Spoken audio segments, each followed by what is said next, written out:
आज आपण संत्र्याचा शिरा करत आहोत. काही जण याला हलवासुद्धा म्हणतात. एक आपण इथे संत्रं घेतलेलं आहे, ते आपण छान सोलून घेणार आहोत. त्याच्यातल्या पाकळ्या आपण बाजूला काढणार आहोत, शिरा बाजूला काढणार आहोत. अशा प्रकारे आपण फोडी बाजूला काढून त्यातले आता आपल्याला गर घ्यायचा आहे. गर पूर्णपणे असा वेगळा काढून घ्यायचा आहे. हा आता आपला संत्र्याचा पल्प तयार झालेला आहे.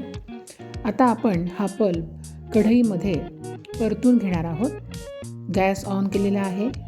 संत्र्याचा पल्प टाकून आपण तो 2 मिनिट परतून घेणार आहोत.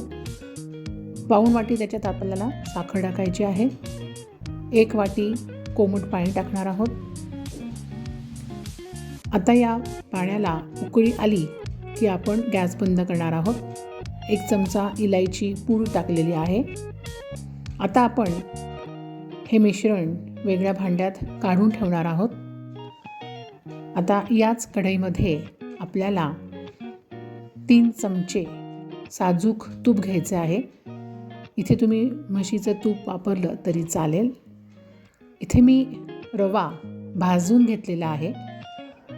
हा भाजलेला रवा परत आता आपल्याला 2 सेकंद परतून घ्यायचा आहे.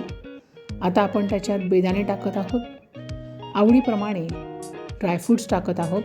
बदाम, काजू याचे तुकडे टाकलेले आहेत. 2 मिनिट आता हे सगळं आपल्याला मंद आचेवर परतून घ्यायचं आहे. परतल्यानंतर आता आपण इथे जो पल्प तयार केलेला आहे तो टाकणार आहोत. छान असा रंग आलेला आहे. आणि आता केशर आपण पाण्यात भिजवून ठेवलेलं होतं ते आपण टाकत आहोत. केशराचा आणि संत्र्याचा कलर खूपच सुंदर आणि खूपच छान दिसतो.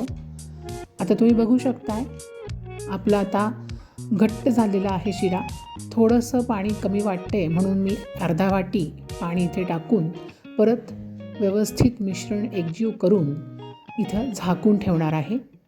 मंद आचेवर गॅस ठेवायचा आहे.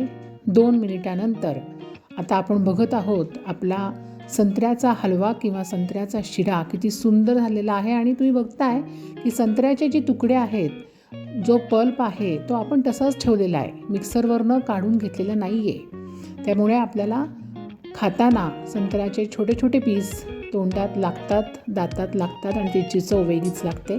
आपला हलवा तयार आहे.